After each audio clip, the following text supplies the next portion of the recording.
नमस्कार दर्शक बंधु आपण को आम चैनल को स्वागत। यही कार्यक्रमटी समस्त मेष राशि व्यक्तिशेषों बहुत अधिक गुरुत्वपूर्ण रही। पवित्र माघ पूर्णिमार हार्दिक अभिनंदन एवं शुभेच्छा जणाई आज कार्यक्रमटी को आरंभ करबा। एवं यही माघ पूर्णिमा रविवार माने फेब्रुआरी मास 1 तारिख दिन पड़िबा पई जाउछि, जहाँ आपणकर संपूर्ण मासटी को प्रभावित करिब। कारण यही वीडियो रे आपणकर संपूर्ण फेब्रुआरी मासटी केमिति रहिब, ग्रह मानकर गोचर केमिति रहिब, केउ क्षेत्र रे आपणको शुभ परिवर्तन आसीब, केउ क्षेत्र रे अशुभ परिवर्तन आसीब, ता सहित आपणक नक्षत्र अनुसार कौन रही प्रतिकार विस्तृत भाव में आलोचना करिबा।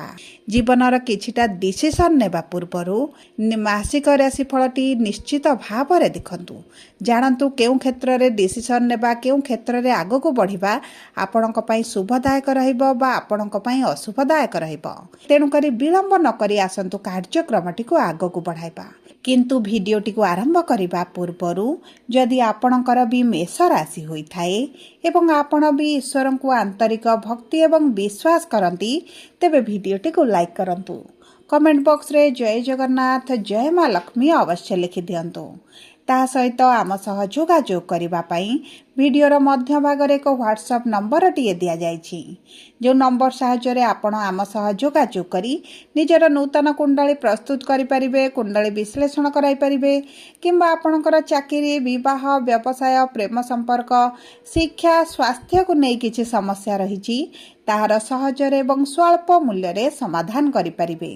सेतिपई आपण आम सह वीडियोर शेष पर्यंत जोड़ी होई रुहंतु एवं व्हाट्सएप नंबर माध्यम रे आम सह जोगाजोग करी निजर समस्यार समाधान करंतु।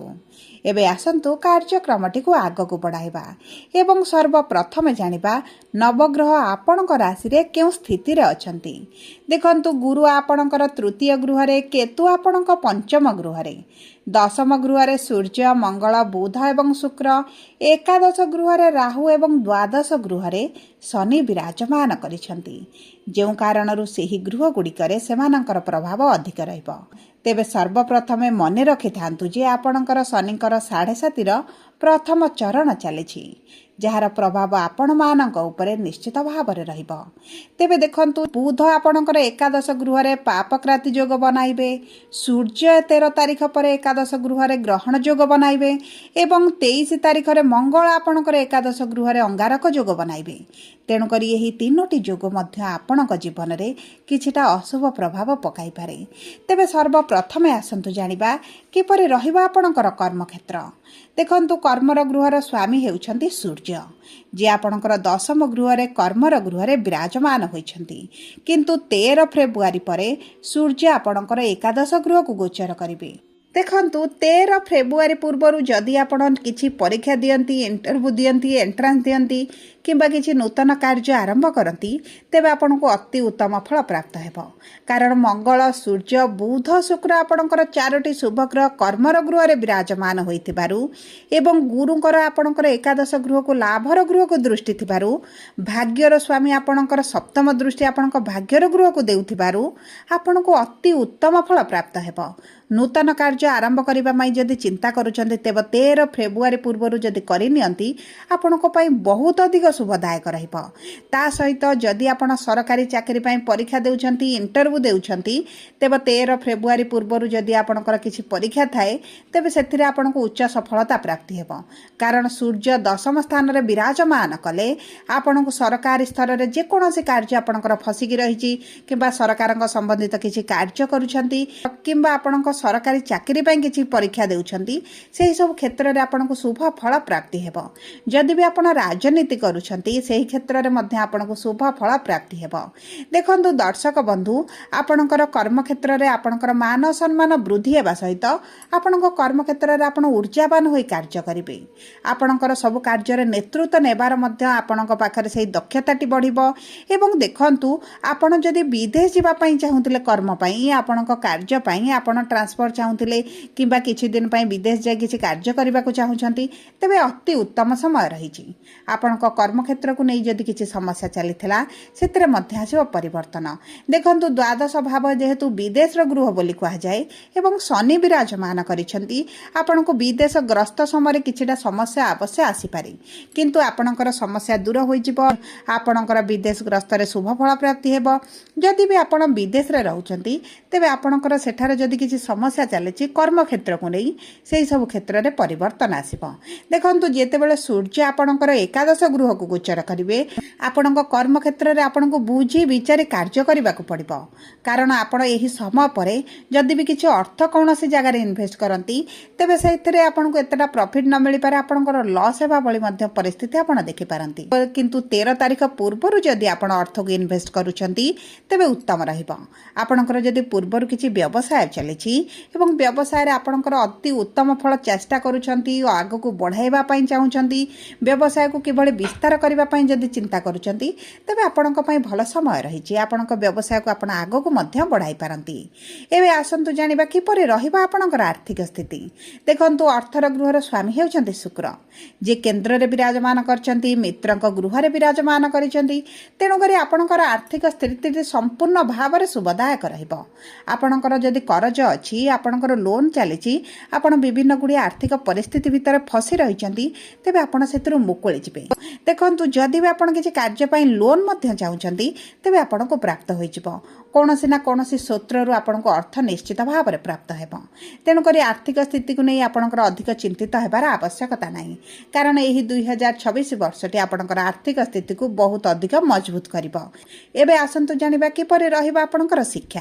देखंतु शिक्षा आपणकर पंचम गृहरु जणा पड़े एवं पंचम गृहर स्वामी हेउचंती सूर्य जी आपणकर दशम भाव में विराजमान होइछंती एवं 13 फेब्रुआरी रे एकादश भाव को गोचर करूछंती माने सेठारे विराजमान करी सप्तम दृष्टि आपणकर पंचम गृह को देबे जेउ कारणरु आपणकर सरकारी चाकरी पई बहुत अधिक शुभ समय रहिछि किबा आपण किछि उच्च शिक्षा पई परीक्षा देउछंती इंटरव्यू देउछंती एंट्रांस देउछंती सेही सब क्षेत्र रे आपणको शुभ फल प्राप्ति हेबो। आपण शिक्षा संबंधित जेकोनोसी बड़ निष्पत्ति नेबे आपणको पई ताहा लाभदायक रहइबो।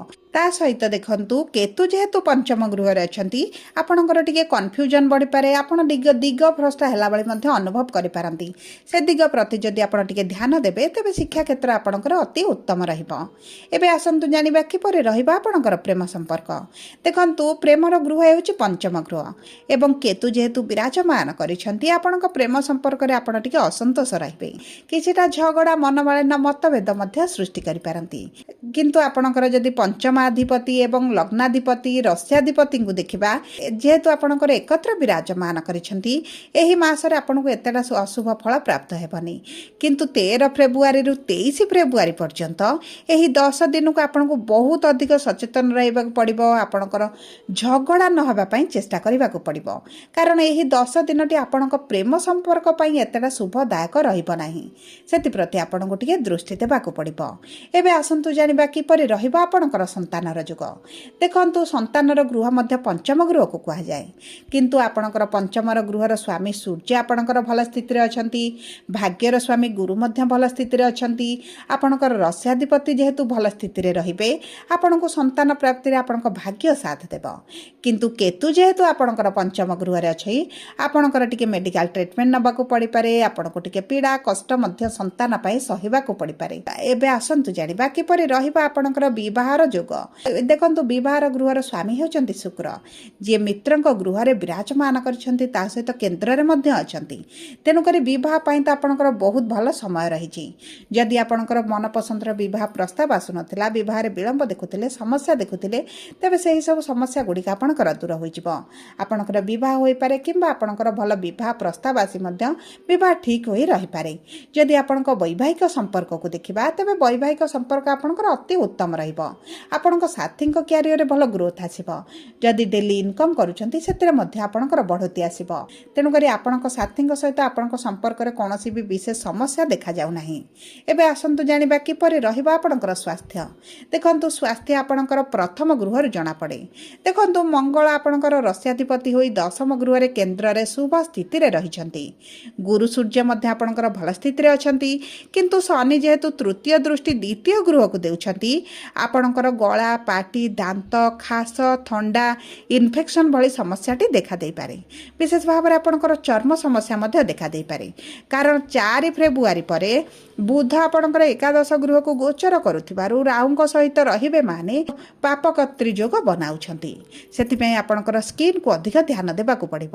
ଆପଣଙ୍କର ଏଲର୍ଜି ଇନଫେକ୍ସନ୍କୁ ମଧ୍ୟ ଜଗିବାକୁ ପଡ଼ିବ। ନଚେତ ଏହି ସମୟ ମଧ୍ୟରେ ଆପଣଙ୍କର ସ୍କିନ୍ ରିଲେଟେଡ୍ ସମସ୍ୟାଟି ବଢ଼ିପାରେ।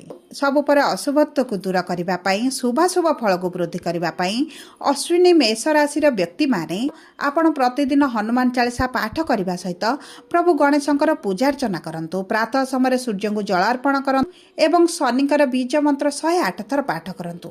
ଆପଣଙ୍କ ପାଇଁ ଶୁଭଦାୟକ ରହିବ।